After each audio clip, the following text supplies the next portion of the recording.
berada di dalam kubangan sengketa konflik pertanahan dan menjadi korban dari praktik mafia tanah merupakan mimpi buruk bagi rakyat.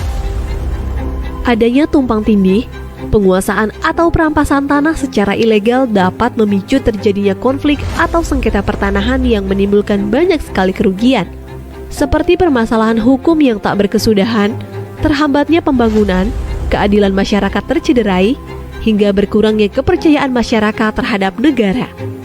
Karena itulah, Presiden mengamanatkan kepada Menteri ATR Kepala BPN dan Wakil Menteri ATR Wakil Kepala BPN untuk melakukan percepatan penyelesaian sengketa konflik pertanahan dan pemberantasan mafia tanah. Kolaborasi 4 pilar menjadi kunci dalam menyelesaikan persoalan pertanahan.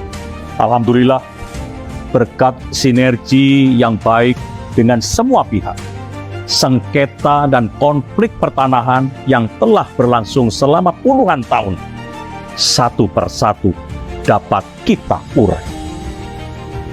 Seperti masalah suku anak dalam, SAD 113 di Provinsi Jambi yang berkonflik dengan sebuah perusahaan selama 35 tahun lamanya.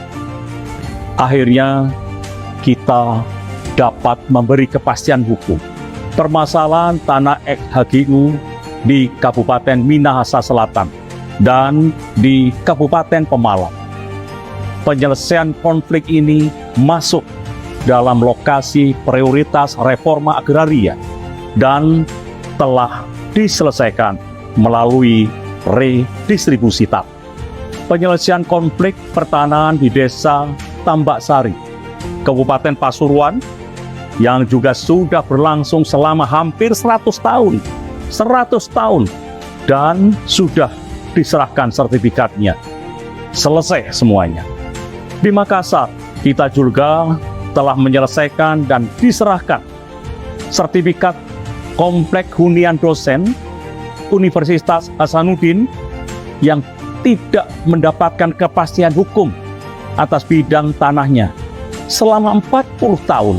Begitupun konflik pertanahan di kawasan Wonorejo, Kabupaten Blora, Jawa Tengah. Juga telah diserahkan sertifikatnya oleh Bapak Presiden, di mana masyarakat telah menempati areal tersebut sejak zaman penjajahan Jepang.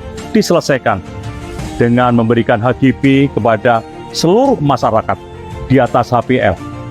Success story ini dapat menjadi percontohan bagi penyelesaian persoalan pertanahan yang terkait dengan aset-aset negara.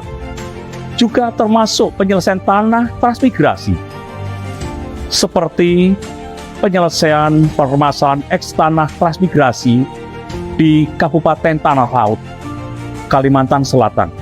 Skema yang digunakan melalui fasilitas bagi masyarakat yang secara existing sudah menguasai lahan ekstransmigrasi untuk melakukan gugatan secara perdata dan disidangkan secara in absentia. Kedepan skema ini menjadi percontohan dalam penyelesaian permasalahan tanah transmigrasi lainnya yang sudah berlangsung puluhan tahun. Dan disampaikan oleh Pak Menteri, selain mengedepankan kerjasama dengan 4 pilar untuk penyelesaian sengketa konflik pertanahan, kami juga melakukan koordinasi dan kolaborasi dengan sejumlah civil society organizations, akademisi, dan masyarakat terkait dalam menyelesaikan persoalan pertanahan. Kami juga pastikan melalui program reforma agraria, negara hadir untuk mengurai dan menyelesaikan konflik pertanahan di tengah-tengah masyarakat. Benang kusut pemberantasan mafia tanah dalam 1 tahun terakhir sudah mulai terurai. Pada bulan Maret lalu, di Provinsi Kalimantan Tengah telah berhasil melimpahkan kasus pidana mafia tanah ke Kejaksaan. Tentu kasus Kalimantan Tengah bukan satu-satunya, tetapi kasus lain di 39 tempat juga telah dilimpahkan ke Kejaksaan, seperti di DKI Jakarta, Jawa Timur, Sulawesi Selatan, Banten, serta provinsi yang lain. Selama tahun 2022 hingga awal tahun 2023, upaya pemberantasan mafia tanah oleh Kementerian ATR BPN telah menyelamatkan tanah seluas 6,7 juta meter persegi, yang nilainya setara dengan kurang lebih 1,08 triliun rupiah. Keberadaan mafia tanah memang sangat meresahkan bagi masyarakat. Kami pun tidak tinggal diam. Kementerian ATR BPN terus berupaya untuk menutup ruang gerak bagi mafia tanah melalui perbaikan pelayanan pertanahan secara elektronik. Saat ini sudah ada 4 layanan elektronik di kantor-kantor pertanahan yang dapat dinikmati oleh masyarakat. Responnya pun cukup bagus karena pelayanannya jadi lebih cepat, transparan, objektif, efisien, dan profesional. Oleh karena itu, ke depan kami pastikan seluruh layanan pertanahan dilakukan secara elektronik. Dengan begitu, mafia tanah tidak bisa main-main lagi. Kalau nanti masyarakat masih menemukan ada mafia tanah, mari sama-sama kita gebuk. Keluhan, aduan, saran, kritik yang disampaikan masyarakat merupakan hal yang sangat penting dan mendukung peningkatan kinerja kementerian. Di awal menjabat, layanan pengaduan yang ada pada saat itu belum cukup responsif. Oleh karena itu, dibukalah layanan hotline pengaduan berbasis WhatsApp yang lebih mudah dijangkau oleh masyarakat.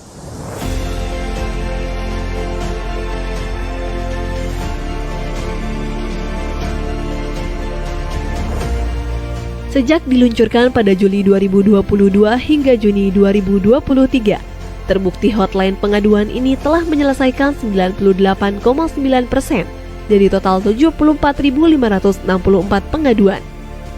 Saat ini, hotline pengaduan telah terintegrasi dengan 33 kantor wilayah BPN di seluruh Indonesia. Kedepannya, layanan ini akan terintegrasi dengan kantor pertanahan di seluruh Indonesia pada tahun 2024. Kementerian ATR BPN juga telah menerima pengaduan kasus pertanahan baik sengketa, konflik, dan perkara yang diadukan oleh berbagai elemen, baik masyarakat, kelompok masyarakat, badan hukum, instansi pemerintah, pemerintah daerah, dan BUMN/BUMD, baik terhadap objek yang berbeda maupun objek yang sama. Kami pun terus berupaya melakukan penyelesaian kasus pertanahan, mulai dari mediasi, administrasi, hingga melalui skema pengadilan untuk mendapat win-win solution antar berbagai pihak.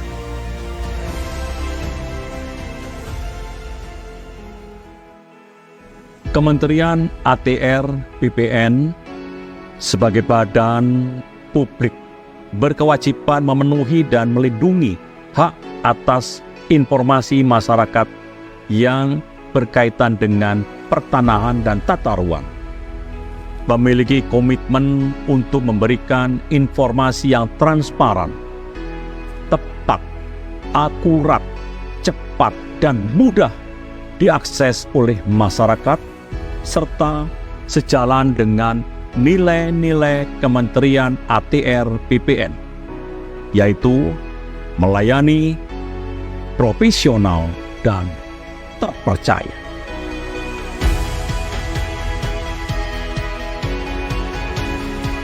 Kerja keras seluruh jajaran Kementerian ATR BPN mendapat sejumlah penghargaan, seperti capaian opini WTP 10 kali berturut-turut dari Kementerian Keuangan dan BPKRI, unit penyelenggara terbaik dalam penyediaan sarana dan prasarana rumah kelompok rentan dari Kemenpan RB, keterbukaan informasi publik sebagai badan publik informatif dari Komisi Informasi Pusat, 5 instansi pemerintah umum terbaik untuk kategori aspek keberlanjutan, konektivitas, dan dampak terbaik pada kompetisi pengelolaan pengaduan pelayanan publik keempat.